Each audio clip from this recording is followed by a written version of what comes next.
Good day, everyone, and welcome to today's Bank of America earnings announcement. At this time, all participants are in a listen-only mode. Later, you'll have the opportunity to ask questions during the question-and-answer session. You may register to ask a question at any time by pressing the star and 1 on your touch-tone phone. You can remove yourself by pressing the pound key. Please note, today's call is being recorded. It's my pleasure now to turn the conference over to Lee McEntire. Please go ahead. Good morning. Thanks for joining the call to review our second quarter results. I trust everybody's had a chance to review our earnings release documents. They're available on the investor relations section of the bankofamerica.com website. I'm going to first turn the call over to our CEO, Brian Moynihan, for some opening comments, and then ask Paul D'Onofrio, our CFO, to cover some other elements of the quarter. Before I turn the call over to Brian, just let me remind you that we may make forward-looking statements during the call. And for further information on those forward-looking comments, please refer to either our earnings release documents, our website, or our SEC filings. So with that, let me turn it over to you, Brian. Thanks. Thank you, Lee, and thank all of you for joining us for our results. As I step back and thought about talking to you this quarter, I thought back to our discussion of last quarter's results. In mid-April, as we were talking, we sat in the depths of the COVID-19 crisis. We're seeing a rise in virus cases. We completed a massive move in our company and companies around the world to work from home. We were closing branches for safety and other facilities. We had 1 million customers that had already approached us by mid-April asking for assistance in terms of paying their loans. We'd seen a massive amount of commercial line draws in mid-March to mid-April and loan requests out of panic and the need to create instant liquidity. And as we saw a flood of deposits looking for a safe haven at the same time. Yet at that time, the core economic projections were still catching up to the worsening predictions of the future and the reality of the health officials' projections of the virus path and the reality of shutdown and stay-at-home orders. And now we're a quarter later. In some areas, the cases are still rising, and some areas are rising less. Economic predictions have been revised, and the forward path has deteriorated from last quarter. Baseline projections now extend the length of the recessionary environment into 2022, deep into 2022. We provide substantial additional reserves for expected future credit losses this quarter to reflect that, and that has impacted our earnings. On the other hand, there's been some encouraging signs. Consumer spending activity has vastly improved since April. Spending by Bank of America consumers during 2019 was a total of $3 trillion, so it's a sizable sample of U.S. activity. For the month of April, that spending was down 26% compared to April of 2019. However, for the month of June, that spending was relatively flat to 2019. And so far, through the first couple weeks of July, we're seeing that total spending actually be above what it was last year. Customers and businesses have adapted to a new environment. Some have reopened, and yes, some have also been reclosed or limited again. We expect this start-stop to be the base case as we look ahead. At present, core operating assumptions for making our credit projections and our reserving are the unemployment stays elevated and ends this year at around 10%. It remains at 9% in the first half of 2021 and 7.5% at the end of 21. In that provision setting scenario mix, it takes some time until late 2022 or early 2023 for the aggregate GDP level to get to the same size it was heading into 2020. So it'll be a bit of work to get back to that level. The central banks around the world, led by actions of the Fed, provide unprecedented liquidity in the financial system. The U.S. government has also provided direct payments through unemployment supplements, EIP, the PPP program, and many other things to help American citizens weather the storm. Due to all that, a number of things are in fact different from our last quarter conversation. Panic borrowing has dissipated as the markets have provided a financing source for many companies to extend their maturities. Most companies have stabilized their operations. Draw rates and middle market lines of credit are back to levels that they were mid-last year. In the smaller business segment, they are actually down as companies do not need the liquidity. While many companies may not like where they are in terms of revenue growth, they have stabilized.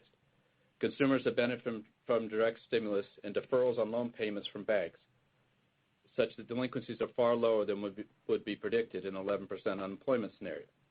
Consumers have more money in their accounts. For those that received the PPP, the small business that received it at Bank of America, We estimate that the money has been spent out of the PPP proceeds at only 35% level so far, so 65% is left to be distributed from those companies to their employees and other vendors. Coronavirus assistance requests have fallen. The consumer, what we call a CAP program, the weekly requests for the last 3 weeks are down 98% from where they were in mid-April. The question we all get asked then is, when will the storm end? That is and has always been a healthcare question, not an economic one. So our job continues to be prepared for whatever the economic scenario ahead brings. And how do you get prepared? Well, it's too late to start in the second quarter of 2020. We did that through our adamantine, decade-long effort to drive responsible growth in our company.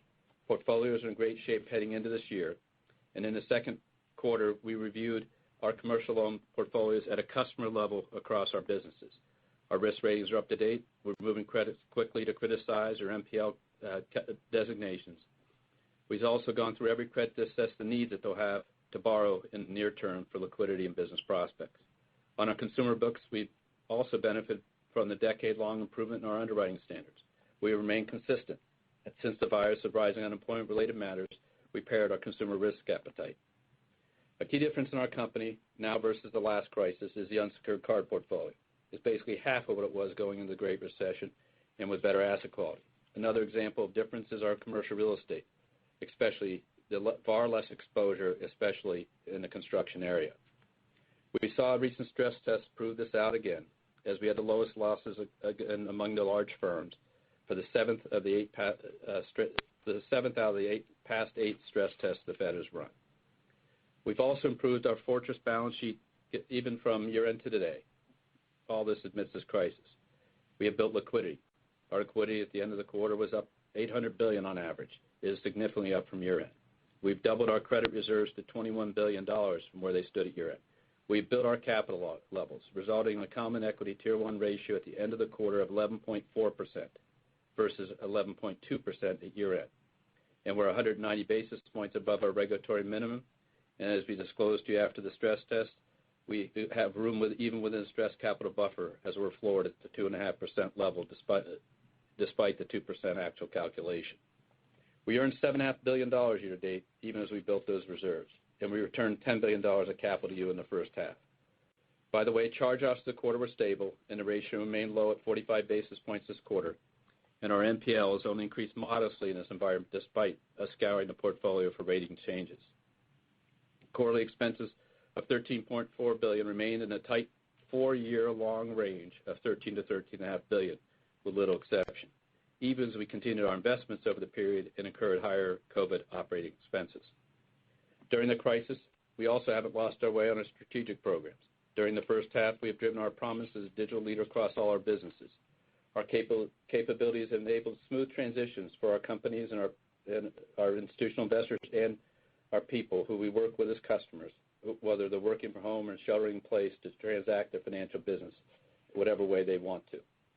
Where this goes, we will see. Our raw data has provided some signs of cautious optimism. We emphasize cautious here.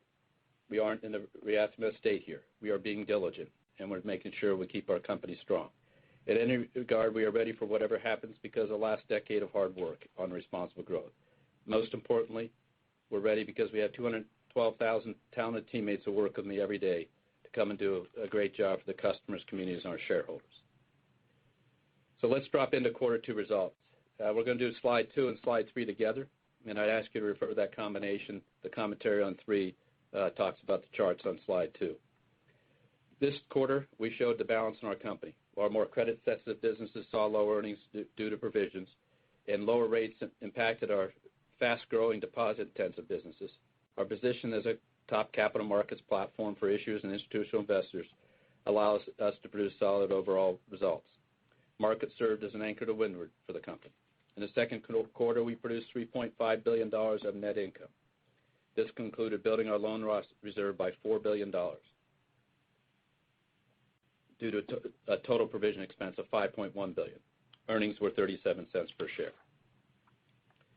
Earnings are down $3.8 billion from the second quarter of last year, driven primarily by our reserve build. As I did last quarter, I think it's useful to draw your attention to the pre-tax, pre-provision income number. We believe that number helps assess the earnings power of the company to support credit costs in a downturn. We produced $8.9 billion of pre-tax, pre-provision income, which was down 9% from quarter 219.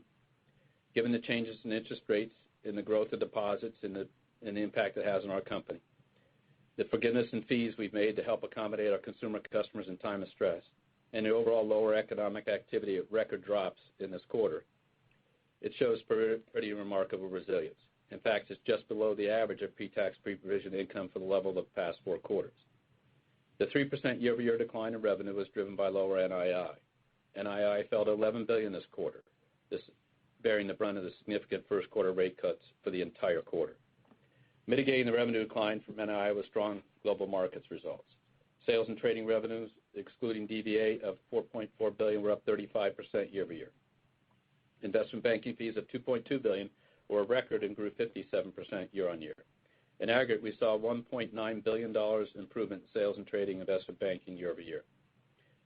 Most importantly, and we think about profit in this company, our global markets team produced $1.9 billion in after-tax profit as a separate segment.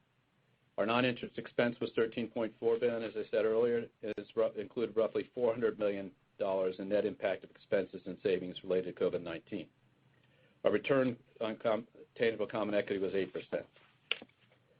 Let's go to slide 4.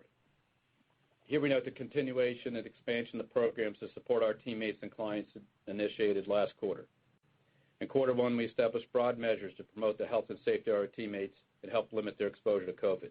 In quarter 2, we continued and expanded those efforts and have remained mostly in the work-from-home posture with less than 15% of our employees in offices of financial centers or call centers around the world. We continue to provide ongoing access to comprehensive benefits and resources such as enhanced backup child care and adult care services, among many other supplements and incentives for frontline associates. And all those costs are in the numbers you're seeing this quarter. And we honor our commitments to hire the 2,800 students for summer jobs and permanent jobs coming out of college. Taking care of employees is the right thing to do and enables each of them to play the important role they must as providers of critical services for the U.S. economy and the worldwide economy. In addition to keeping our financial centers open to serve clients continuously through the crisis, we continue to offer assistance in our commercial, consumer, and small business clients affected by COVID. These actions include payment deferrals, refund of certain consumer fees, pausing certain foreclosure sales, and repossessions of cars, evictions, and other matters. One noteworthy path was the PPP, the Paycheck Protection Program.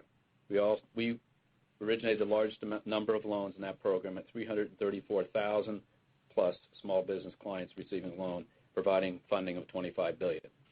We also supported the communities we live in. After announcement in quarter 1 to donate $100 million to fight the immediate effects of the pandemic, we announced a new initiative in quarter 2. We recognize there are communities and certain people that have been disproportionately impacted by this healthcare crisis and the elevated racial tensions that existed for years in this country. We announced a $1 billion four-year commitment to advance issues of racial equality, economic opportunity, and healthcare initiatives. Our market presidents and other leaders throughout the country are busy working to play their vital role in helping us plan how we deploy those critical funds to these critical actions. I'm proud of how my teammates serve their customers and clients during this COVID crisis, but I'm even prouder how they're playing a part more generally to help. On page 5, we discussed the deferrals. The assistance program, the customer assistance program, as we call it, CAP, for our clients that provide easy access to request loan deferrals and ease their immediate financial burdens. The requests built quickly, peaking in the first week of April at 415,000 requests in a single work. They started dropping from that point and have continued to drop. By mid-May, the requests fell. In the last 3 weeks, we've been consistently 98% below that peak. In total, we processed 1.8 million consumer deferrals, with about 1.7 of those remaining as we enter July. This represents $30 billion of consumer balance with payments on deferral. The largest numbers of processed deferrals, as you can see, are credit card holders. Another area to concentrate requests is the Practice Solution Group and small business. Let me provide a little deeper insight into these categories. You can see it on the lower right-hand part of the slide. On credit card, 85% of deferrals were initiated in late March, early April, and has died down since then. 95% that initiated were current on the payments when the deferral was requested. More than 60% of the active card deferrals have made at least one payment since going on deferral. 1/3 have made every payment every month. As we look forward, if there are no other major changes in consumer spending habits or major macro deterioration, we'd expect card deferrals to decline significantly in Q3 given the expiration and these payment observations. Importantly, our credit reserving that you see in our P&L today reflects the individual credit characteristics of all these deferred borrowers and the higher risk they propose. Small businesses where we saw the highest percentage of accounts requesting assistance. As you may recall, last quarter we talked about this. These requests came from our Business Practice Solutions group. These are mostly dentists and doctors who were shut down during the crisis but now are open. As they reopen, our internal survey shows that 80% of these borrowers as of a few weeks ago were all back to work with steady revenue. In our contacts with accounts, 90% indicated no elevated level of continued distress and informed us they'll need not to continue their deferral. And while not in this chart, our deferrals for commercial accounts amounted roughly 2% of our loans, but only 1% of those are unsecured or through conversations with these borrowers, we not expect many of these to request a second deferral. Now moving on to slide 6 for consumer spending. After a significant slowdown in consumer spending in April, we began to see signs of improvement beginning in May. And while still early, we have seen momentum in early July. The chart on slide 6 shows a 7-day moving average of payments and compares that to the same week last year. There are 3 lines representing credit, debit, and total spending. Again, credit is about 12%, debit's about the same amount, and total spending is obviously the $3 trillion I talked about before. Overall, in the first couple of months of the year, in a healthier U.S. economy, payments were running as high single-digit percentage pace ahead of the same period in 2019. That changed as the pandemic spread and the economy shut down. We saw a severe decline across all payment types, particularly in discretionary spending on categories like travel, leisure, and entertainment, which drives credit card spending to lower levels than other forms of payment, including debit card. This was followed by large increases in payments for necessities around groceries and staples like health supplies. But as you can see, those payments were made largely with debit cards or cash. As states began to reopen over the past couple of months, we saw an improvement in spending levels as customers became more active buying fuel and spending on home projects and eating out. Much of that improvement is paid through debit usage as customers saw stimulus payments and other assistance in their checking accounts. On a monthly basis, comparing spending to the prior year's month, April 20 was down 26% from April 19. May was down 13% from May 19. And as I said earlier, June returned to basically flat. We had seen some spending leveling off on a weekly basis as COVID cases rose recently in hotspots around the country, causing municipalities or states to pause further on further phases of reopening or impose more restrictions. But even with that, July is actually running ahead of last year and is much higher during the shutdown periods of early April and May. It appears consumers are demonstrating they're quickly adapting to the environment by changing shopping habits and moving back and forth between physical and online as needed, and are doing the same with delivery and takeout restaurants as restrictions change. We continue to monitor this behavior every day and expect that there'll be starts and stops as you see the ebbs and flows of cases and people's and government's reactions to them, and also until we learn to operate in this new normal. Let us go to lending activity on slide 7. Here we see that the borrowing credit shows modest growth beyond the commercial activity involving loans and paydowns. We've seen some modest recovery in some consumer loan applications, which all dropped in April. As you can see, during the quarter, total loans declined $52 billion from the end of Q1, but there's several dynamics worth mentioning, including the sale of $9 billion of mortgage loans. Within commercial, excluding PPP activity, loans grew $5 billion year-to-date as clients paid down $62 billion of the $67 billion loan growth in Q1. While this isn't good for the balance sheet and loan growth, it is a good sign as many borrowers in Q1 accessed emergency or panic borrowing to get liquidity, but have since paid those funds back, or they've accessed the capital markets and termed out the financing, many of which we were able to assist in helping them do. As I said earlier, revolver usage has returned to levels in our middle market business about where it was last year, and it's lower than those levels in our business banking business. Consumer lending shows solid residential mortgage growth, but a decline in credit card due to the spending levels I described earlier. The point is there are a lot of COVID-related activity, but underneath that was soft. There were some underlying demands for loans in the first half of the year. Mortgage apps continued to be solid despite conservative pricing credit at Bank of America. We've also seen auto loan apps fight their way back to the levels they were pre-crisis as dealers have opened and people have bought cars. And last, I would note that we continue to supply capital to these customers. Our total commitments have been consistent to our commercial customers. They've remained above $1 trillion throughout all these periods. And year to date, we've approved nearly $160 billion in new expanded commercial commitments for our customers to help them weather the storm. On deposits, we talked about those in slide 8. We've seen impressive client activity, and that activity has continued during the quarter across every single line of business. Since the end of 2019, total deposits have risen $284 billion to more than $1.7 trillion. It's also worth noting that the disciplined pricing with rates paid moved from 44 basis points paid to the customer to 9 basis points as short rates decline. Consumer deposits grew $123 billion or 17%. 69% of that growth has been in checking, further cementing our position as a leading core transactional bank for American consumers. Global banking deposits have risen $118 billion or 31%. Our wealth management deposits are up $29 billion or 11%. Customers continue to value our company as a core partner. Importantly, and on slide 9, we'll talk about this. It's the last thing I'll mention before I turn over to Paul to go more in depth in numbers, is our clients' digital usage. Our customers value the years of continuous investment and innovation as they found an ever-increasing need for our digital capabilities in the COVID environment. This proves once again that we are a digital bank and a physical bank. In consumer, there are many examples, and I'll touch on a few. Digital logins were 2.3 billion logins in the quarter and have increased 20% in the past 12 months. The average logins per user is also up 14%, demonstrating engagement and quantity of users and depth of use by those users. More customers discover the ease, convenience, and safety of opening accounts digitally, as the number of units sold digitally increased 20% since last year, representing 47% of sales.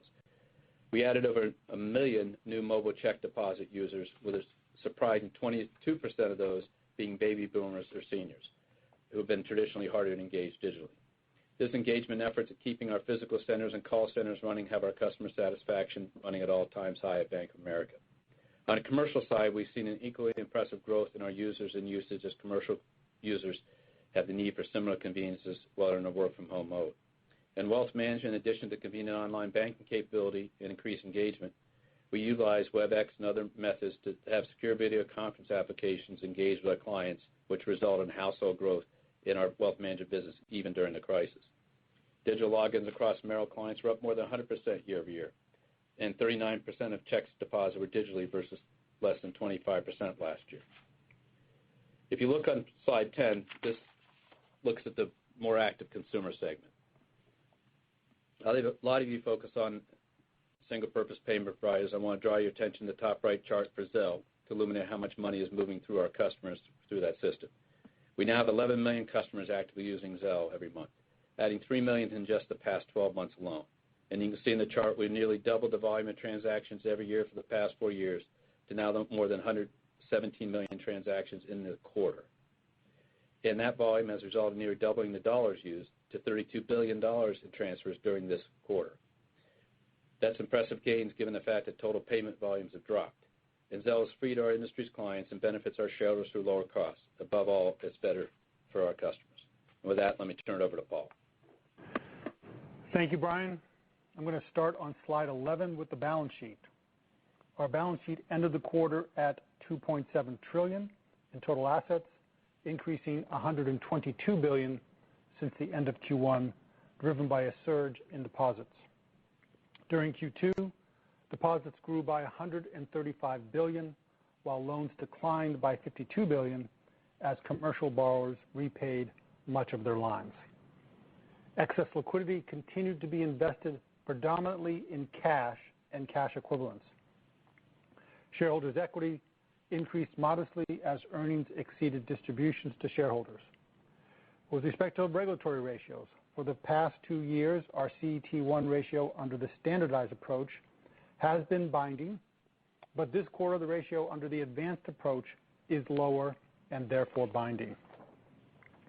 Our CET1 ratio under the standardized approach improved 80 basis points linked quarter to 11.6%, primarily driven by an $86 billion decline in RWA. This RWA decline was mainly driven by commercial loan paydowns as well as lower credit card balances. In addition, we early adopted the standardized approach for counterparty credit risk, aka SACR, for derivatives. Our CET1 ratio under the advanced approach improved to 11.4% as RWA under advanced declined modestly. Also this quarter, we received our preliminary stress capital buffer, or SCB, from the Federal Reserve pursuant to our CCAR results. Our stress depletion was approximately 150 basis points, and including the dividend add-on, our SCB was a little under 2%. However, as you know, SCBs are floored at 2.5%. So our minimum standardized and advanced CET1 requirement is 9.5% and remained unchanged. The capital cushion above our 9.5% CET1 minimum was $28 billion at quarter end. The CET1 ratio under the advanced approach became our binding ratio primarily due to the impact on RWA of the migration of corporate credit risk ratings under the advanced approach. Our TLAC ratios increased and remained comfortably above our minimum requirements. Turning to slide 12 in net interest income. On a GAAP non-FT basis, NII in Q2 was $10.8 billion, $11 billion on an FTE basis. Net interest income declined $1.3 billion for both Q1 20 as well as Q2 19. As we noted on our Q1 call and experienced this quarter, NII fell to roughly $11 billion this quarter as variable rate assets repriced lower following a more than 100 basis point decline in average one-month LIBOR from Q1. Other notable NII headwinds in the quarter include roughly $300 million of higher premium amortization on our asset-backed securities given the lower rate environment and a decline in higher yielding credit card balances. These negative impacts were partially offset by deposit growth coupled with lower deposit pricing. The addition of PPP loans in the quarter was also marginally aided NII, as did lower global markets funding costs. Given the sharp decline in NII, coupled with the increase in the balance sheet driven by deposit growth, net interest yields declined notably quarter over quarter by 46 basis points. Looking at the bottom right chart, the largest driver of that decline was lower interest rates quarter over quarter. Another large impact was the increase in deposits, which is modestly helping NII, but diluting net interest yield, given that most of the excess funding in Q2 was invested in cash or cash equivalents, earning only 10 or 15 basis points. We continue to assess uncertainty with respect to the duration of these deposits. Two other elements diluted net interest yield.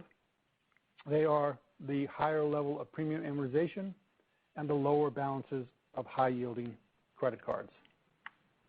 In terms of forward NII guidance, we believe the largest impact from the interest rate declines occurred in Q2 as expected. As we enter Q3, we face a headwind from the paydowns of commercial loans, which could reduce NII by a couple of $100 million. And as a reminder, NII will be impacted by the long end of the curve as our securities portfolio continues to reprice lower. Beyond Q3, NII stability, absent material changes from the economic conditions, will be dependent on asset growth and or redeployment of deposits into higher yielding securities rather than cash.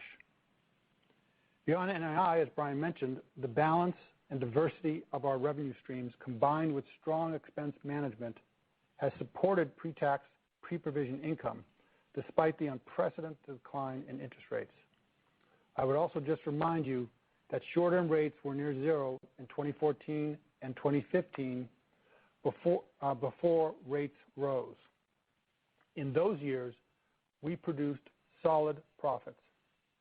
Plus today we have $150 billion in higher loan balances and $500 billion in higher deposit balances, with which will benefit NII versus those periods. Turning to slide 13 and expenses. At $13.4 billion this quarter, expenses were modestly lower than Q1 20. For 3 years now, despite investments in areas such as technology, sales professionals, marketing, philanthropy, new or renovated financial centers, expanded benefits, and increased minimum wage, we have managed expenses well and have operated in a tight range of $13 to $13.5 billion in expense each quarter outside of the impairment charge taken in Q3 19. This quarter was no exception, even with the added costs related to COVID-19. In Q2, we estimate that COVID-related spending versus COVID-related savings netted to an increase in expense totaling $400 million. We will be working hard to reduce this cost as we move through this crisis, while at the same time ensuring that our customers and employees are safe.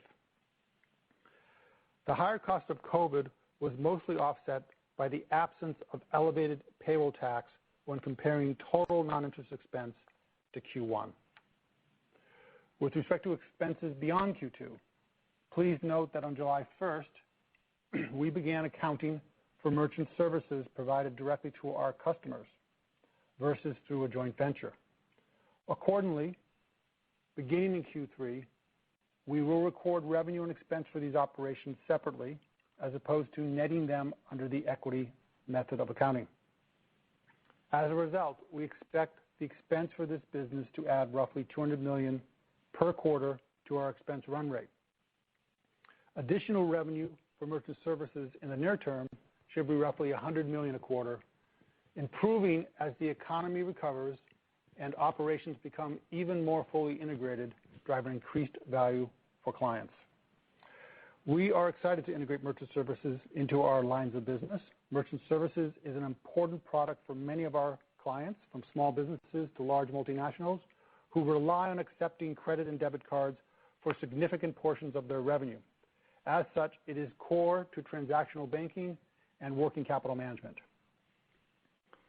Because our LOBs enjoy leading market share across both consumers and businesses, we can innovate, connect, and provide services that add value across the spectrum of payment users, including offering innovations in expedited settlement, enhanced authorization, least cost routing, liquidity management, credit, FX data analytics, and many other products. Our new proprietary platform is flexible, resilient, and enables us to grow and facilitate the evolution of the payment ecosystem as the marketplace evolves. Turning to asset quality on slide 14. Our underwriting standards have been responsible and strong for many years now, and we expect this fact to benefit us as we advance through this health crisis. One independent indicator of the relative quality of our balance sheet is the Federal Reserve's annual CCAR stress test. Our net charge-off ratio under this year's stress test was once again the lowest of our peers and has been the lowest in 7 of the last 8 years. Total net charge-offs this quarter were $1.1 billion, or 45 basis points of average loans.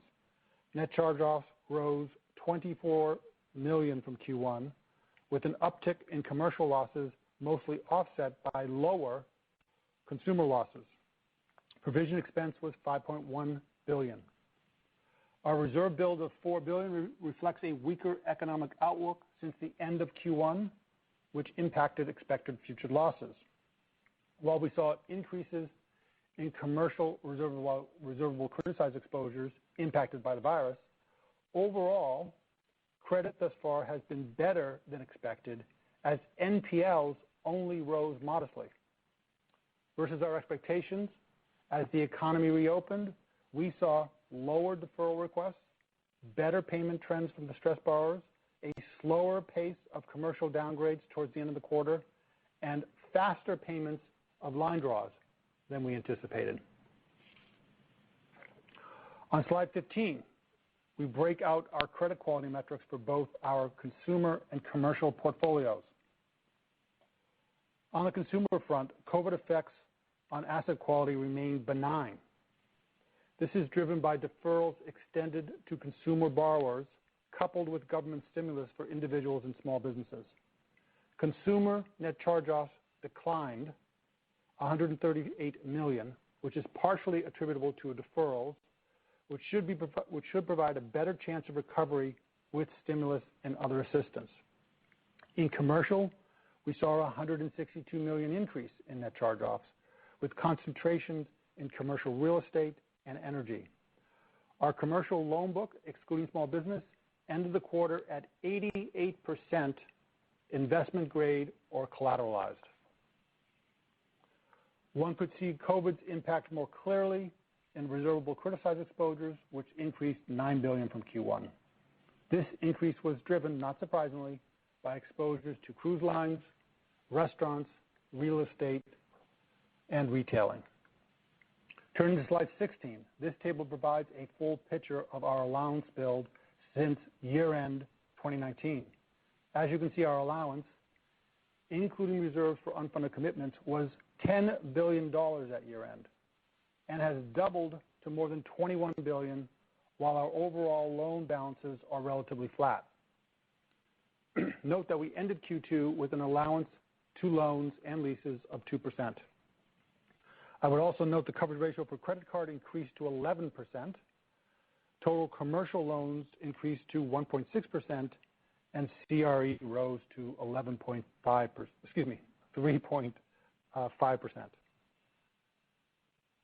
These ratios reflect our loan mix, with consumer concentrated in secured loans with consistent high underwriting standards, which for the past 10 years has focused on high FICO borrowers with whom we have strong relationships.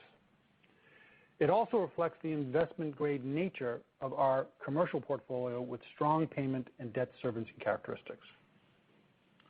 Our increase in reserves from Q1 reflect an outlook based upon the most recent economic consensus estimates. In addition, we continue to include downside scenarios. A weighting of these new scenarios produced a recessionary outlook with a deeper decline and gap to return to positive GDP. It is worth noting that if one looks at the Fed's stress credit losses in the latest CCAR and just assumes that we have pushed all those losses into reserves today, our CET1 ratio would still be above 10.25% versus our minimum of 9.5%. Obviously, there remain many unknowns, including how government fiscal and monetary actions will impact the outcome and how our own deferral programs will impact losses. But perhaps the biggest uncertainty is how long economic activity and conditions will be significantly impacted by the virus. Okay, turning to the business segments, starting with consumer banking on slide 17. Despite the enormous financial challenges of various COVID-related impacts, including dramatically lower rates, fee reductions, higher provision, and increased expense, the business remained profitable in the quarter. And as Brian discussed, this health crisis has proven the value of our high-tech and high-touch strategy.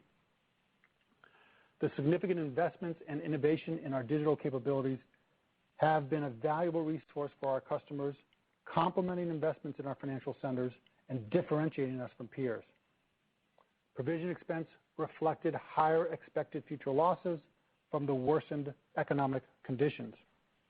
And note that net charge-offs in the period actually declined. So much of the financial burden of expected future losses were incurred in the first half of this year. And because of deferrals, significant charge-offs in this segment are not likely until the end of this year or later. Revenue in this business absorbed the brunt of the company's NII decline, as the segment has the bulk of our deposits. And this segment also bore the brunt of the fee waivers, negatively impacting revenue. Card fees were down as a result of lower spending activity, as well as fee waivers. Service charges were down as well due to fee waivers and fewer overdraft and related fees as a result of increased balances in customers' accounts. With respect to expenses, as you know, banking is considered an essential service, and across the country, we have managed to keep 60% of our financial centers open. The team worked through enormous challenges in the first half of the year to assure ongoing service, which has been a daily balance between the service our customers need and the safety of our employees as well as customers. Our costs reflect this balancing act. We've added roles to service calls and manage digital interactions, not only for existing products and services, but also for small business applications to the Paycheck Protection Program. Many of these additional personnel worked from home. We also continued to invest in the franchise. We added salespeople in addition to the associates to handle customer calls that I just mentioned. We renovated and added financial centers, and we increased minimum wages. The expense from these investments continued to be mitigated, at least in part, by process improvements, digitalization, and technology improvements. Client momentum continued as we saw average deposits rise $104 billion or 15% from Q2 19.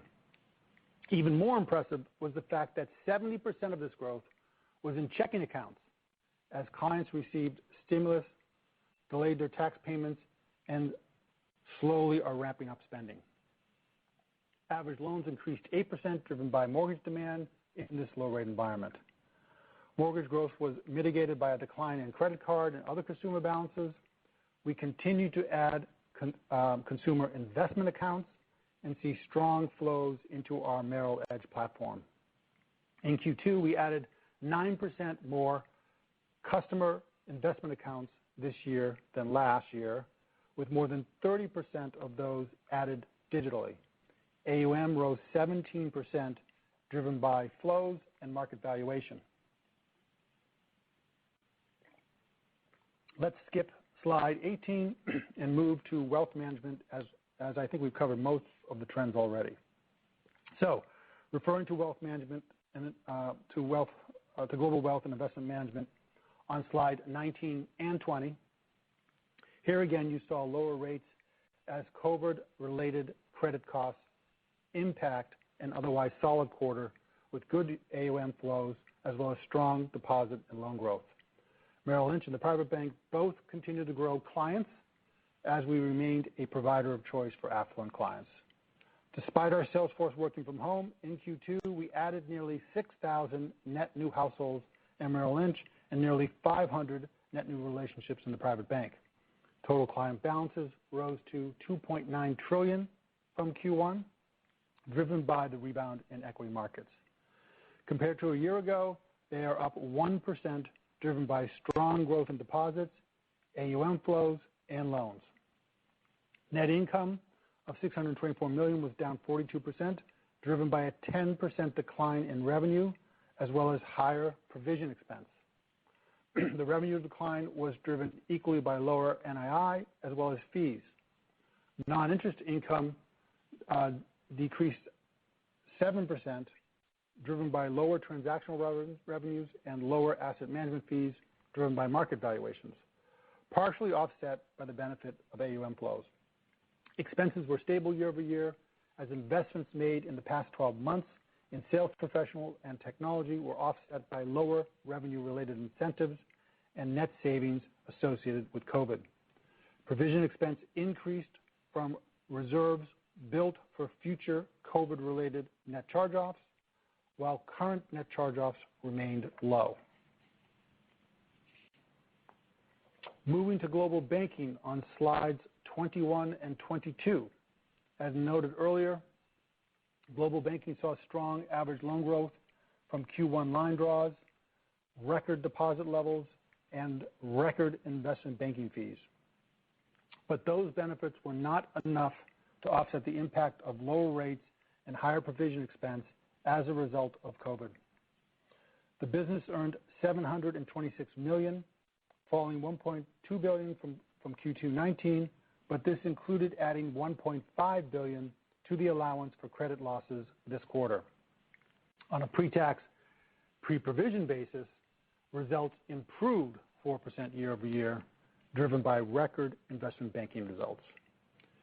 In Q2, we were able to improve notably both our investment banking revenue and market share for the second straight quarter. Investment banking fees of $2.2 billion were up 57% year over year. This record result included records in both investment grade as well as equity capital markets.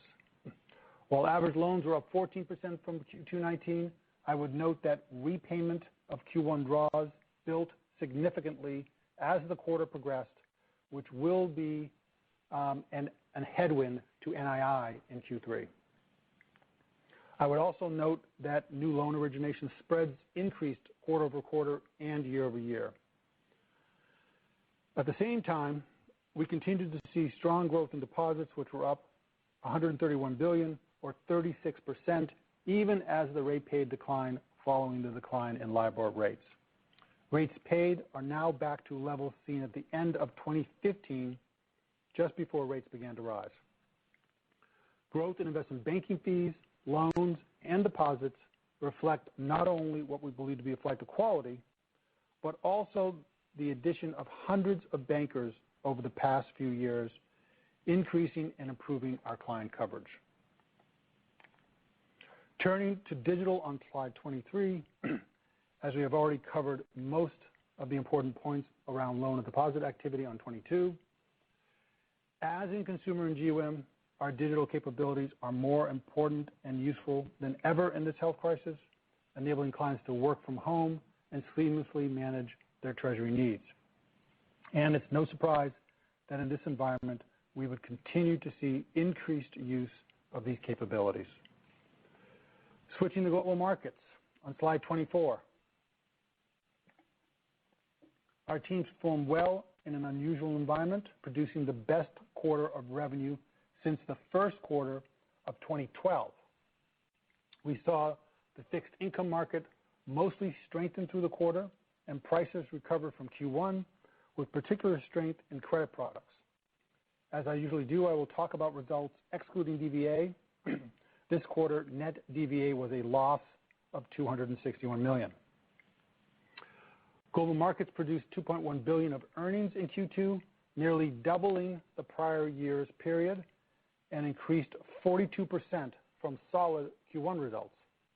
Year over year, revenue was up 34% from higher sales and trading results and improved investment banking fees, partially offset by the absence of a gain on an equity investment which occurred in Q2 19. Expenses were well controlled and flat compared to Q2 19. Within sales and trading, within revenue, sales and trading improved 35% year over year, driven by a 50% improvement in FICC and a 7% improvement in equities. Compared to Q1, sales and trading revenue also improved, as growth in FICC linked quarter overcame a decline in equities from a record in Q1. Trading comparisons to Q2 19 for FICC reflected better trading performance across all products, both macro and credit. FICC results benefited from improved client flows, credit spread tightening, lower funding costs, and asset prices which rallied through the quarter. Equity revenue was driven by stronger performance in cash and client financing, partially offset by a weaker performance in derivatives. On slide 25, note the half-year comparisons which show sales and trading up 28% year over year, but otherwise pretty stable over the past several years at around $7 billion. Finally, on slide 26, we show all other, which reported a profit of $216 million. Revenue benefited from a gain of $704 million from the sale of $9 billion in mortgage loans, which drove the improvement in revenue from Q1. Our effective tax rate this quarter was 7%, reflecting the 11% tax rate expected for the rest of 2020 due to the greater impact of tax credits related to tax advantage investments on lower pre-tax income, as well as the related adjustment to the year-to-date tax rate. Okay, with that, let's open it up for questions. And at this time, if you would like to ask a question, press star and one on your touch-tone telephone. Star and one on your touch-tone phone. We'll go first to Glenn Schorr with Evercore. Please go ahead. Your line is open. Hi, thanks very much. Two quick clarifications. On your net interest income comments of down a couple $100 million, I'm assuming that is off the current base, and then do we stabilize from there? I heard your comments about depending on how we assess the duration of and stickiness of the deposits. So maybe you could talk about how do you assess the duration? It sounds good, but I don't know how you, if clients can help you assess that, but how do you assess the duration and stickiness of the deposits, and what would you redeploy into if you thought that they were somewhat sticky? Yeah. So just to be clear, we're talking about a couple of $100 million off of, from Q2 to Q3. I won't repeat all the kind of drivers of that. Beyond Q3, NII is really the growth of NII is going to be dependent upon sort of asset growth and redeployment of deposits into higher yielding securities. We've added $284 billion in deposits since year end. All of that has gone into cash, earning 10 basis points. So, as we assess the future of this pandemic, as we kind of assess how much of that is going to stick around, and we get a little bit more confident on those two elements, that can be deployed into securities, or a portion of it, let's say, can be deployed into securities. And, that's, there's a big difference even in these rates between what you can earn on a mortgage-backed security or a treasury bond and 10 basis points. So there's some opportunity there, but I think you have to be thoughtful about it, and it's one of those things I think when you see it.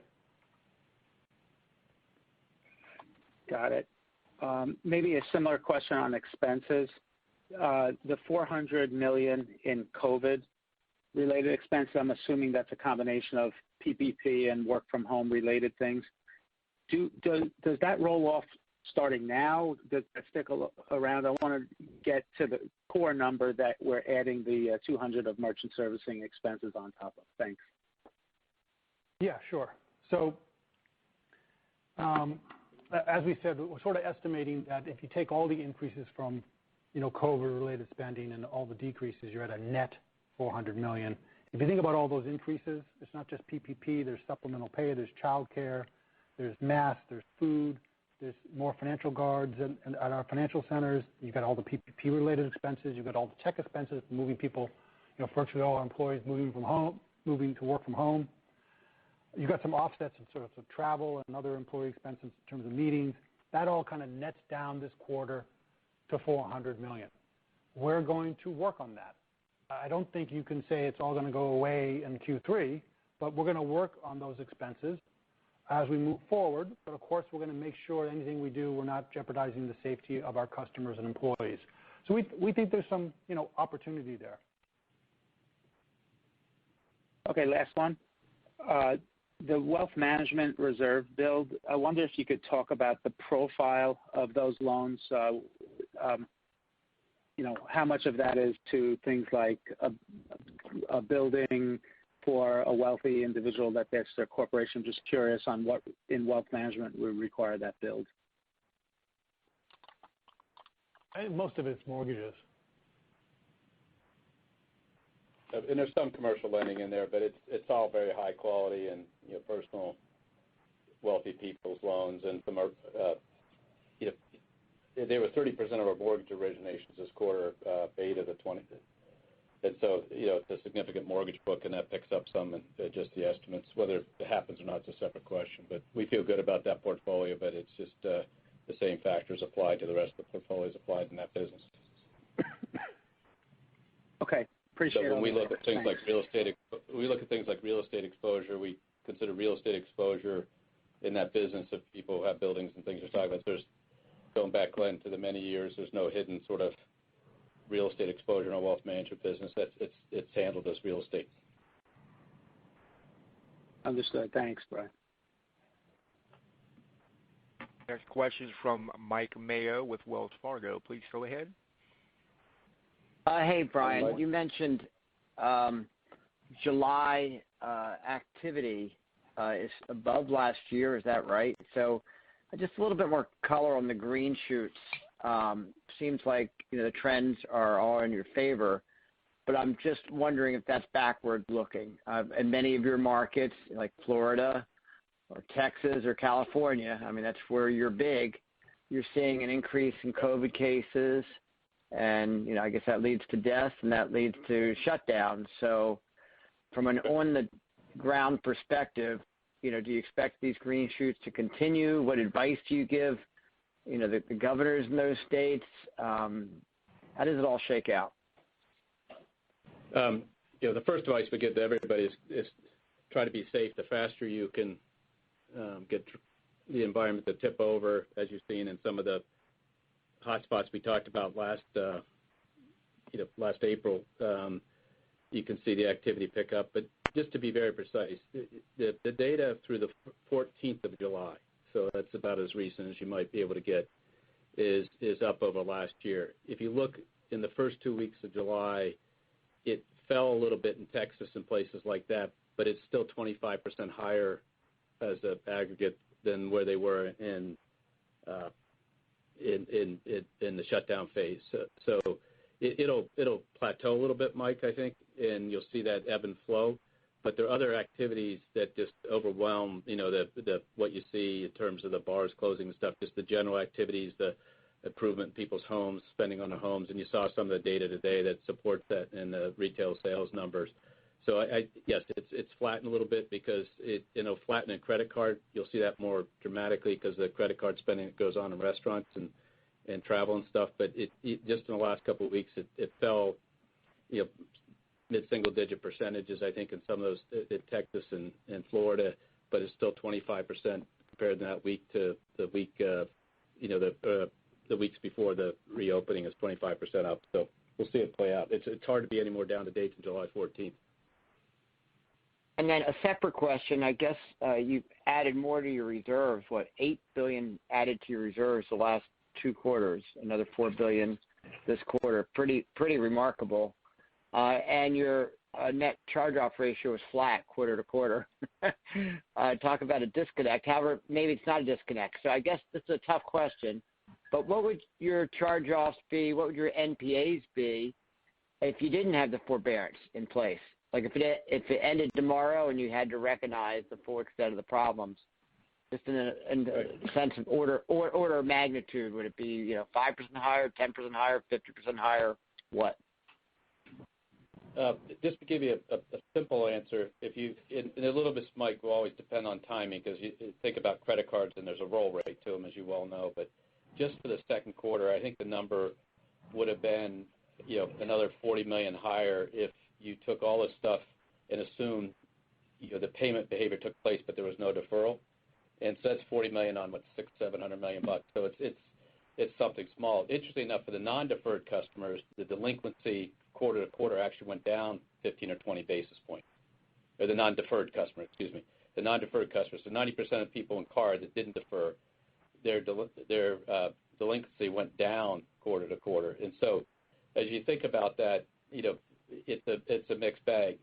The other thing that's inherent in your question is all of us getting used to CECL versus the old methods of providing, which is you provide for a lifetime and then the losses are going to come later down the road by definition, or else you haven't had a CECL provision. So you'll see the actual losses of this come in later quarters. But you're right. Right now, we are seeing nothing that is consistent with an 11% unemployment rate in the actual consumer payment behavior, and that has to do with the stimulus and things that it's helping at the margins quite substantially.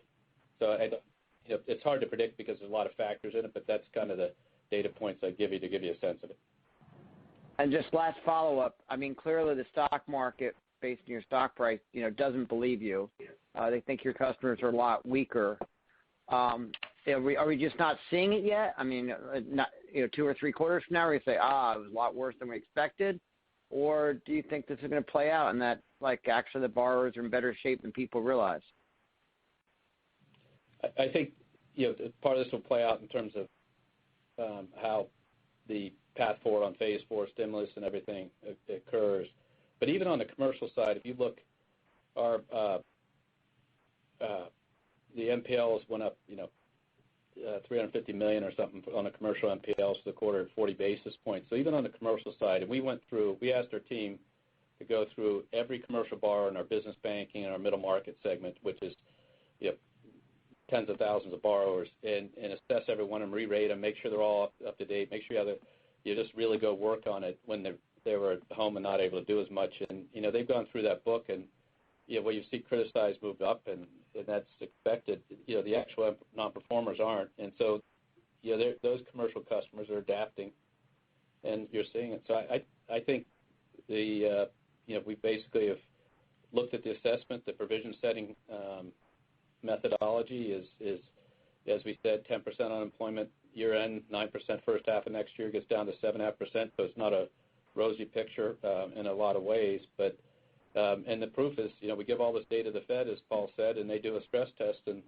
under those scenarios, our losses run, 4%, 4.7%, and we're sitting with 2% reserves today, and we're not in that scenario in terms of actual payment behavior by customers or delinquencies or in cash, and that has to do with the stimulus is different in this crisis than it's ever been. It was given directly to consumers to sustain their ability to carry their day-to-day expenses. All right, thank you.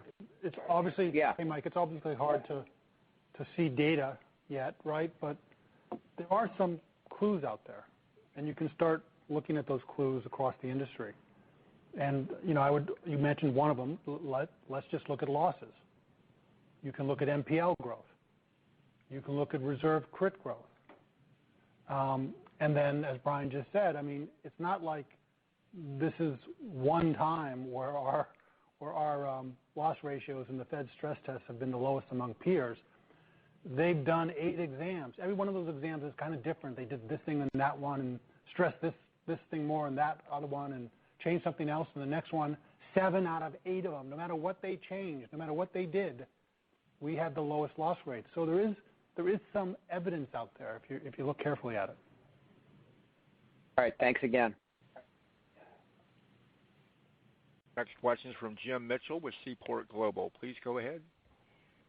Hey, good morning. Maybe, Brian, just to follow up on your corporate credit comment, if you look at your NPLs, you absolutely had the least amount of increase quarter over quarter versus your peers, and appreciate your comments that you did really a real micro as opposed to macro look at every individual loan. So when we think about that, do you think it's your performance has more to do with the fact that you took a micro look rather than some peers maybe doing a macro look? Or is it really just your higher exposure to investment grade, your industry mix? And how do you think about the massive amount of capital raising in the second quarter and the liquidity that provides to corporate borrowers and how you factored that in? Just that's it. Thanks. I'm not sure where it is in that sequence, but it's the latter part of it, which is that basically it's the quality of portfolio. So our commercial real estate exposure, as Paul said earlier, is much. It's not going into last crisis. We had $14 billion or something of construction related for housing construction. We have like $400 million or something like that. Very little. So the kinds of exposure to get pulled on pretty quickly. And remember, we took a lot of charge-offs in the first quarter for gas company exposure, I think a couple $100 million, Paul, and those. So we've been taking care of the portfolio. So it's not a macro micro. It's actually just the quality of what we have done in client selection across the last decade gets us there. And so and that's why you see differences in the rates and the stress tests and other things. But that's responsible growth, and we built this company so to be adamantine in all times and a fortress, and that's how we built it. And we'll see where this all goes. But remember that our SCB is under the floor. It losses, and there's a lot of objective third-party evidence that shows, and that has a lot to do with our mix of businesses and how we build them. Yeah, absolutely. And then maybe on deposit growth, it continues to be, I think, surprisingly strong. Appreciate the comments of not sure how it holds up, and you're holding it in cash for now. But when you think about, is there any kind of trends throughout the quarter, as the stimulus money got paid, do you see deposit growth slowing, or are you seeing it turn negative lately? How do we think about the ability for those, at least near term, what are you seeing in terms of deposits over the last month? Well, and I'll let Paul talk about this in the commercial side especially, because he used to run that business for us a long time ago before we got him to be CFO. But the reality is the place we're uncertain is in the large cash inflows from corporate customers that you're not sure when they're going to start using the money and redeploy the money, and you want them to, frankly. We should want them to redeploy that money into the economy as opposed to having drawn or raised money in the markets and have it sitting on a balance sheet. So that's the real volatility question: is when do those companies move some money out for a higher yield because some of the money market instruments are settling in with a little more yield to them and things like that, and the stability allows them to think about putting it off a bank's balance sheet. So that's the volatility question in terms of deposits, is around that. But when we look at consumer, just to give you a sense, the linked quarter growth in consumer checking was $50 billion. We had 180,000 net new checking accounts. Year over year up almost to 900,000. Those are numbers that are normal quarter sort of net production. I think we might have been 250 or something like that in a quarter like this. And so what's happened is we still are building up that core consumer base, and the average amount in accounts are up 12, 20%. Some of that's been spent down. We think all the EIP type stimulus is largely out of people's accounts. It's been gone through the system. Obviously, the unemployment supplements for the limited number of customers we have, that's a small, in any group that's 10% of the population, so it's smaller than the whole. But you're seeing that stimulus was that $1,200 type stimulus came and went out of people's accounts pretty much. On a small business, you're seeing the PPP, 65% to be spent, which is also good because that's future stimulus to be deployed. And so if you think about all those pieces, I would focus more on this. Paul's comments about understanding whether this deposit is going to stick is more of a commercial question and a large corporate question than it is a wealth management consumer question, because what's gone on behind this is we've ground out another, even with 40% of our branches shut down due to the environment, we have ground out digital sales and digital growth and even non-digital growth to the tune of 108,000 new core checking accounts with average balance moving up and 92% core. And that's stick to your ribs money, and we'll deploy that over time. But you had to make sure that, like all of you, are worried about where we go next, and that's why we're trying to keep the liquidity position that might run out of here for the client's purposes or whatever. So, Paul, I think all the volatility comments really around the institutional side of it. Yeah, I'm not sure to add anything, Brian. Maybe just a macro point of, obviously, if the money supply grows, our deposit balances are going to go up, and when you look at, in addition, when you look at the Treasury's bank account at the Fed, it's got an enormous balance, way higher than usual, and my guess is some of that's going to end up in the private sector as well. So there was perhaps some macro forces that would suggest that deposit balances are going to grow at banks, and we're going to get our fair share. There are a couple little just tiny things about the third quarter that's worth reminding people. Tax payments were delayed, and they're going to get paid in the third quarter.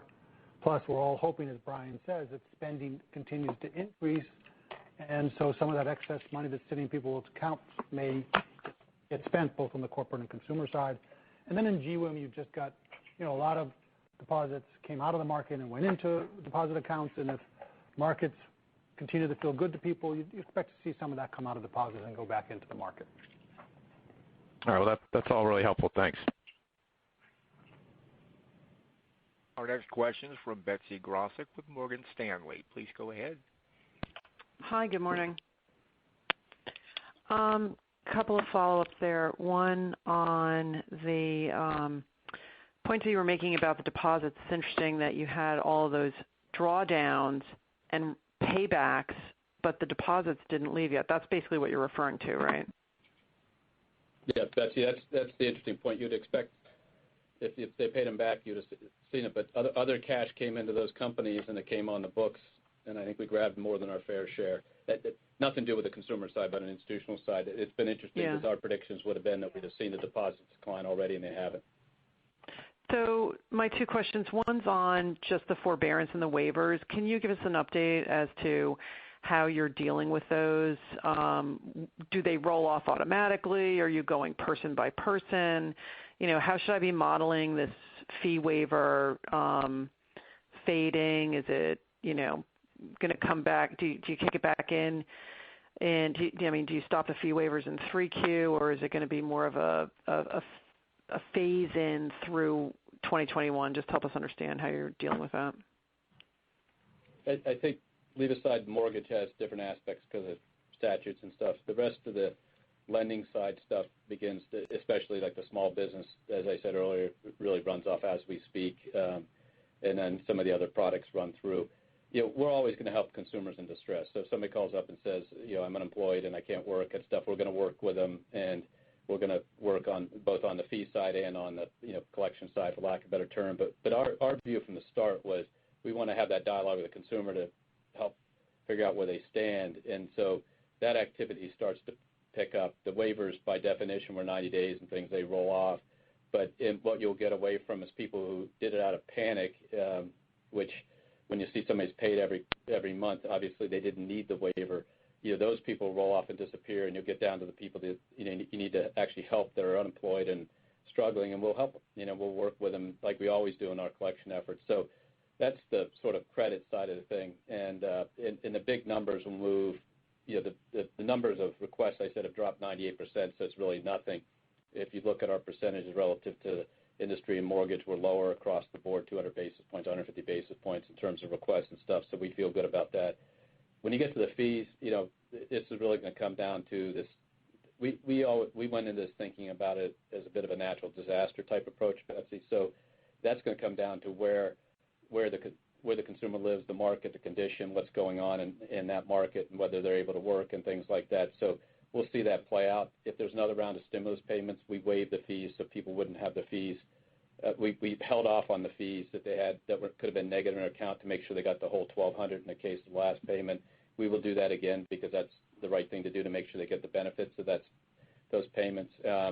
But those things will sort of ease through the third quarter depending on really a specific question, and then as you get towards next year, they'll normalize.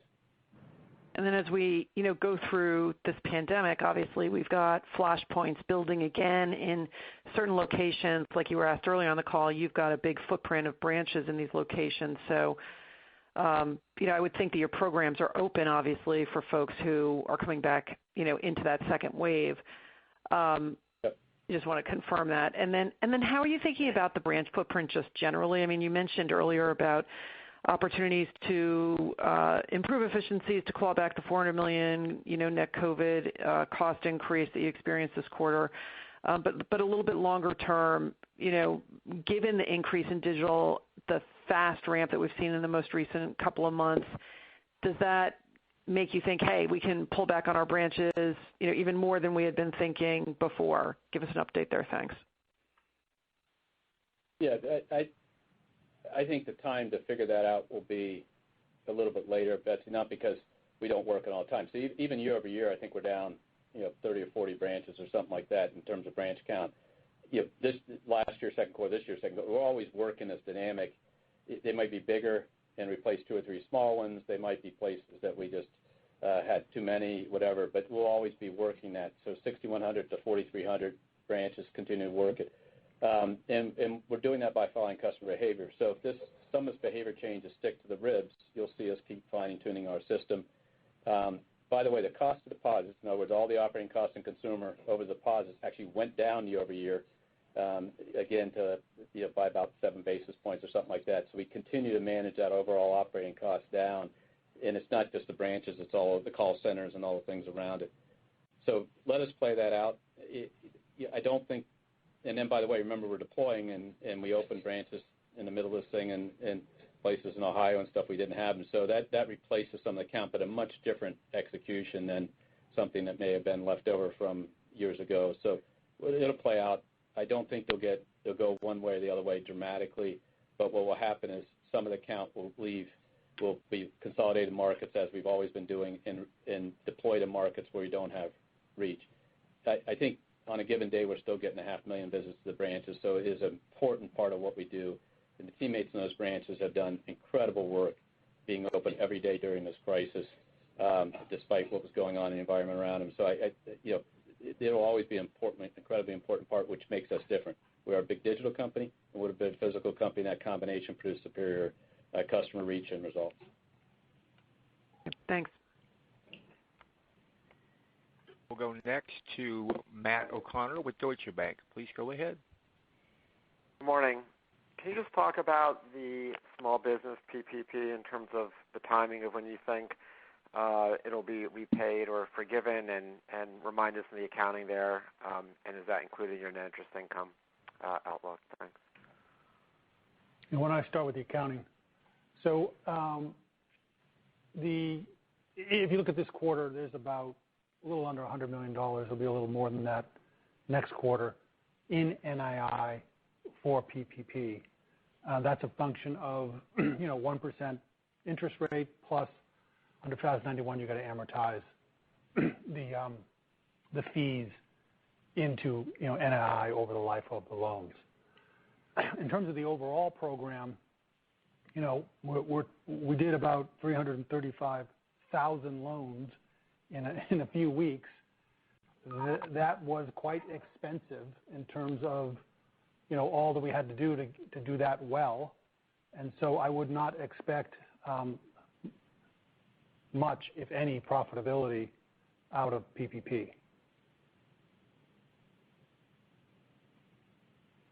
Okay, and does that include the fees that you get if it's accelerated from a forbearance? I think there was some articles out there that you're going to donate any profits, but obviously there's just a focus on the revenue, and to your point, there is a cost as well. So, yeah, once there's forbearance, to the extent that we were amortizing those fees into NII, once a loan is forgiven, then you have to accelerate the remaining fees that haven't been amortized. So it could be a spike in a quarter or two if we start seeing a lot of forbearance.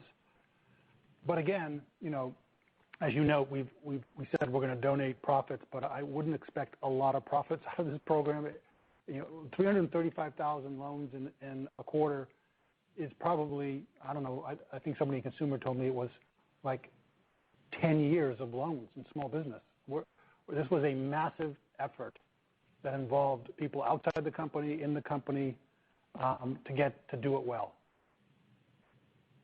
Okay, and then just separately on the criticized commercial loans, it's helpful that you do disclose this. I'm not sure everybody does, so appreciate that. But how would you think about the loss content on that? Obviously, it's a much bigger bucket than, say, non-performers and our loans that you're watching. But how should we kind of think about the risk of loans that are kind of criticized versus, say, non-performing, or how much might flow into non-performing?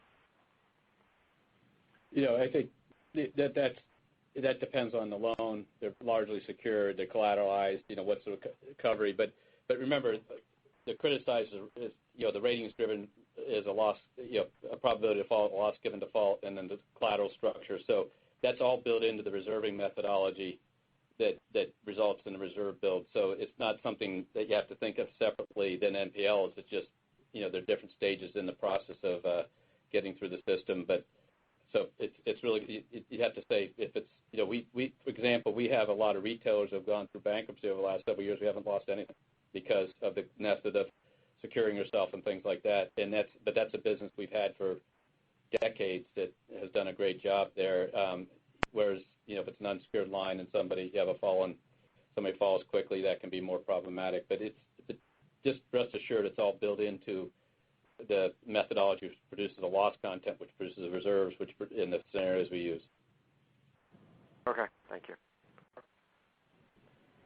Next question is from Ken Usdin with Jefferies. Please go ahead. Thanks. Good morning. I had a couple questions on the JV dissolution. So I was wondering, Paul, relative to your $100 million fees, first of all, where is it located? Where are we going to see it? And second of all, can you help us give perspective of what it was maybe at its peak? And you mentioned it could get better as the economy improves. What's the best metric we can watch of your disclosures to track that progress? It's a portion of that revenue is going to be in consumer, a portion of it's going to be in global banking. We'd have to think about how to help you, see it, because it never, certainly on a net basis, it never was a big number in terms of net profits coming out of that JV. We expect it, now that we can integrate it, do it our way, really leverage our customer relationships, put, our full sales force more directly behind it, and innovate. We think this is incredibly important to our customers, and we can grow it. But right now, it's, I think we gave you some perspective. It's about, I would expect the revenues there to be about $100 million in the near term, but we would expect them to grow as we ramp up, as some of our investments start to, bear fruit. And again, I don't know how to answer your question on how you can see it. I have to think about that, whether it's something appropriate for the supplement or not. Okay. And just in terms of fees, other categories, wealth management, the asset management part was down. Was that because of the averaging effect, and should that improve given the period end market levels that we saw? Yeah, you have to remember the AUM fees are on a 1 month lag, so you're picking up there, what happened at the end of the first quarter. Yep. And lastly, just any comments about the investment banking pipeline given the relative strength that we saw in the second quarter? Thanks, Paul. Yeah, sure. The investment banking had a great quarter. And we know we picked up significant market share. We've been picking up significant market share for many quarters now. I think all of you have sort of recognized that. It was a record. I think our market share is above 8% at this point, and our market share in middle market investment banking is also rising, given our emphasis there and the bankers we add. I think we're over 9% there. A lot of activity as we help clients raise capital to address their needs. You can't really expect, we don't know the answer, but we're already sort of seeing a little bit of a slowdown in activity in the first couple of weeks of this quarter, so I don't think you can expect that the third quarter is going to be as robust as the second quarter has been. But I will want to emphasize, we feel really good about the progress we have made with our clients in terms of market share, both for large companies around the world and middle market companies.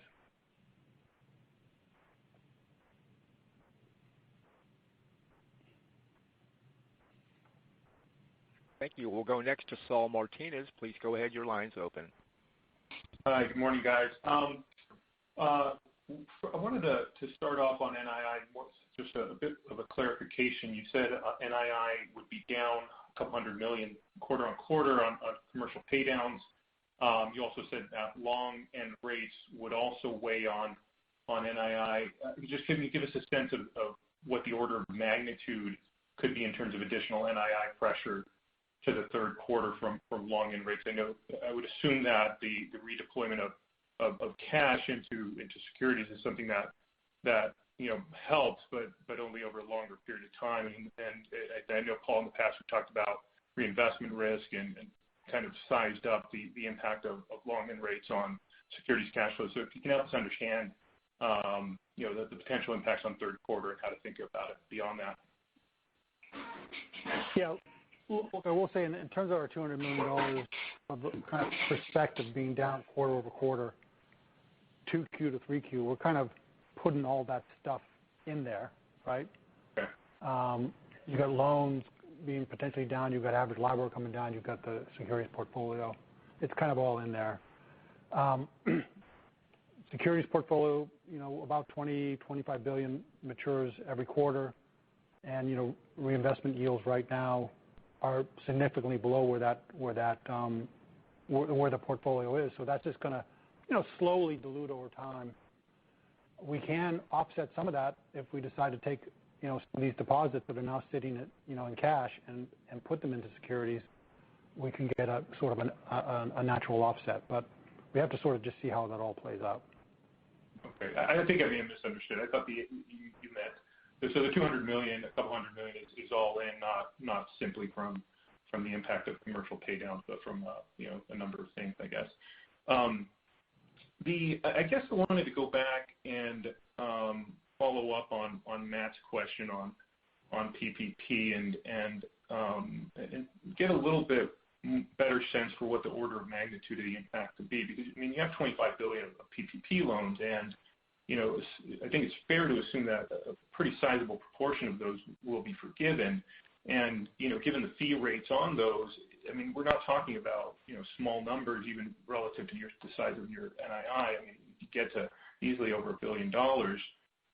So I guess my first question is, why shouldn't we see a pretty significant spike in NII in 4Q and 1Q as those loans start to get forgiven and the income is recognized? And I guess relatedly, on the expenses, I guess I'm trying to understand what you mean by you're not going to make a lot of money on that. Is it just that it's sort of in the expense base already and you've had to ratchet up expenses, or is it that as revenues are recognized from an accounting standpoint, you'll donate those accounting revenue away as one of your competitors is doing? I guess I'm trying to understand the order of magnitude, timing, and geography of the impacts, because they don't seem to be small to me. We announced in April, I think it was, that we go away the net profits from this activity. Mm-hmm. There's a lot of costs, internal costs, obviously allocation of 10,000 people we had working on the origination platform of this at the high point. The forgiveness, we've got 3,000 people lined up to work on forgiveness that are already working on it, and we open for business in a couple weeks. And we also had to hire third parties to come and do some work and supplement us, and so there's a lot of elements. So where it shows up in revenue and expense, we'll deal with it. But just the revenue you're saying is not insignificant. The issue is there's a lot of cost against it. Yeah. Some are in the P&L and some are going to be next quarter's P&L, because on the forgiveness side we have these teammates working on it. So we'll reconcile it all for you. But the basic commitment was to give away the net profits. That was something we committed in April. This is not new news. Okay. But am I thinking about you're not going to see. Go ahead. To your point on the revenue, you're not going to see it in the revenue until the loans start to get forgiven. Yeah. Which we would assume is you'll see some of it. Yeah. We don't know when it's going to be. Yeah, and by the way, in phase 4, they're talking about extending and doing more loans, and there's a bunch of proposals. So a little bit is hard to predict, because if they say you can do loan A and then do another loan or extend it, that's even in the last quarter we went from 8 weeks to or 12 weeks to 24 weeks and things like that. So there's no mystery here. We just don't know until we get through it what exactly is going to happen, because the rules change so much. Yeah. Okay. All right. Fair enough. I appreciate it. The next question is from Vivek Juneja with J.P. Morgan. Please go ahead. Hey, Brian. Hey, Paul. A question that I wanted to just clarify.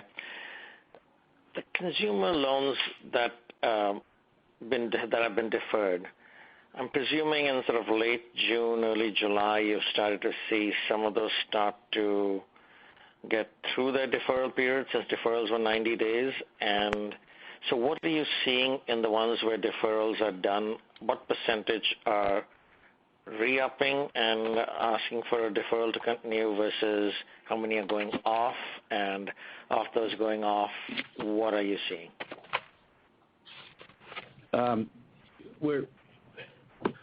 We're not, your point, Vivek, is that it's now the time for that. The time period that most of it occurred is now in a time period where it rolls off, and so we'll know better. But you separate the card, we've already seen, a couple 100,000 roll off, and a bunch of them are rolling off as we speak. So that is, 85% of them are card, and so you separate that from the standpoint of all the other aspects. What I said earlier about small business, which is the biggest percentage category.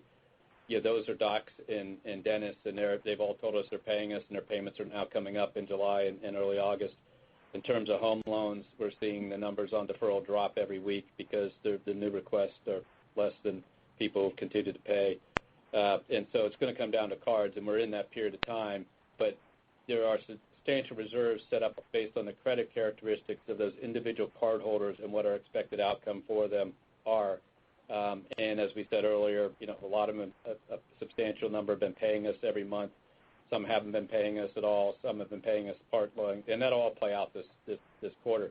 When they charge off with them, we'll be down as that plays out over the roll rate type of thing. But it's all in the reserves today. In other words, there's a decent chunk of reserves in the card business that is specifically built by these deferred loans. What I said earlier, and if you didn't hear it, was that for the second quarter, for the people who had deferred, the actual increase in charge-offs would have been about, $30, $40 million on a basis, $607 million, whatever it is. So it wasn't a substantial difference yet. And so those have been people who have been delinquent enough that they would have rolled and charged off during the quarter. So let us see it play out. It's in the reserves. It'll be covered by the reserves. Okay, thanks. Our next question is from Brian Kleinhansel with KBW. Please go ahead. Yeah, thanks. Just two quick questions. First on the expenses, just how we should be thinking about the expense trajectory as we look out to the third quarter, fourth quarter. I get the extra $200 million from merchant services, but then how much of these COVID-type expenses are expected to roll off into the third quarter, and then still we get the typical seasonality as well in the back half of the year? Yeah, so all those factors I think Paul laid out earlier, but what we were reminding people is last year when we unwound the joint venture and told you about it this time last year, we said when we took it from a joint venture interest to through the P&L on the balance sheet interest, it was going to increase our expenses. That $200 million, this is the quarter where it happens, and so we just want to make sure people are factoring that in. Absent that, you know that we manage expenses tightly in this company, and we'll manage them down, and we'll have some pluses and minuses, and we'll work it down. But we didn't want people to forget that we told you that last year. All the rest of it will be the same sort of management practice we had. You have some PPP expenses, come down a little bit. You have, as we've, people have moved around, opened up a little bit. You have a little more business activity expenses. We'll see it play out, and then you have the seasonality as you mentioned, and that'll all be standard fare. But the key difference is we want to make sure people didn't forget what we told you last year. Okay, and then a separate one, just simple, is the tax rate guide that you gave in the second half, does that roll forward into 2021? Thanks. I don't think we have a good answer for 2021 yet. At least I don't have an answer. We can get back to you on that if you need it. But for the rest of the year, it'll be around 11%. Yep, thanks. And we'll take our final question today from Charles Peabody with Portales. Please go ahead. Yeah, I wanted to get some more color on your consumer and community bank, and particularly the profitability of the various product lines like cards, mortgages, autos, branching. And I ask that because on a relative basis, your consumer and community bank has done much better than the other big three, Wells, JP Morgan, and Citi. And I know a big part of it is probably cards, where the other businesses are losing, money, the other companies are losing money in cards. So can you talk a little bit about the profitability of your different product lines and the relative value that they produce for you guys versus other major banks?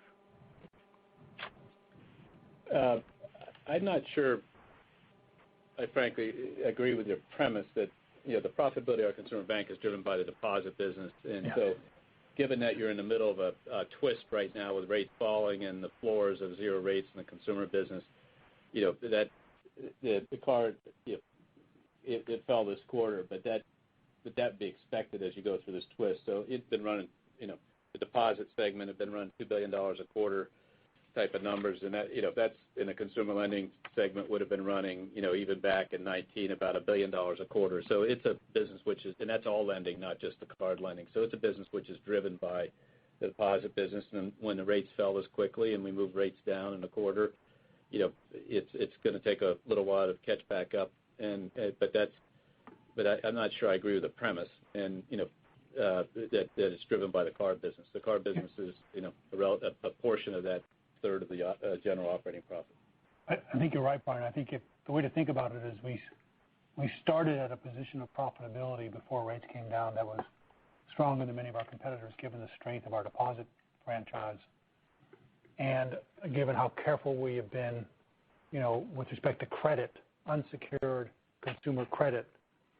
You're now seeing, us getting hurt on because that deposit franchise those deposits aren't as valuable in a low rate environment, but you're not seeing us have the same sort of potential losses in unsecured consumer because we just don't have as much as others. Yeah. Be that as it may, the lending portion lost money this quarter, and the deposit business continued to make money this quarter. So I'm not sure I get the starting point, but it's just to give you a sense. And so it wasn't a lot of money overall, but it was made by the deposit business. I guess the starting point was that the card businesses tend to be an outsized product for the other big banks, and they clearly are losing money. And so is that the big differentiation? Is your card business losing money this quarter as well, but less so than the other big businesses, other big companies? Yes, the lending business lost money. I don't have a separate card P&L. But the lending business and consumer lost money. The deposit business made money and brought it to profit and offset, $750 million of losses on the lending side because of provisions versus $750 million of profit after tax. But remember, what drives the profitability of consumer business is the position we have across all the products. We don't think of a lending business unless we think of a customer business. That is number one position in deposits, 92% core checking account growth of 1 million accounts year over year. The average balance of those accounts growing year over year, even taking out the COVID impact, they still were growing at double digits typically in a year. That the operating costs coming down year over year in terms of as a percentage of deposits. These are all good measures that give you a great anchor to win. It gets tougher when rates are very low. We played that. I've been CEO for this is my 11th year and been through 9 of the 11. I think that the Fed's fund rate has basically been zero or a quarter, and so that's what we're doing. The card business is a nice business. We keep it to a size that we think is consistent with our adamantine commitment to responsible growth, and therefore, it's never going to drive the P&L one way or the other way. And the risk-adjusted margin is 8% in that business today during actual charge-offs. Remember, what's causing the losses, you're putting up reserves for the rest of the life of the portfolio in one quarter, given an economic scenario which deteriorated. So it's a wonderful business for us. It's our biggest business in terms of profit, and but we don't run it as a card business, as a home loan business. We got out of that a decade ago, saying it is a consumer business, and we drive it on a unified basis. All right, thank you. It appears we have no further questions. I'll return the floor to Brian for closing remarks. Well, thank you, and thank you for spending time with us this morning. It's another quarter where we've driven responsible growth. We continue to manage this company tightly given the environment we're in, and we continue to drive the core activities forward.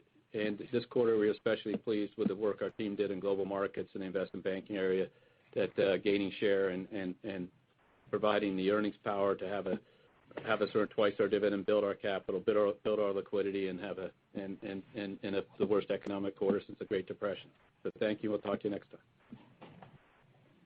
This will conclude today's program. Thanks for your participation. You may now disconnect.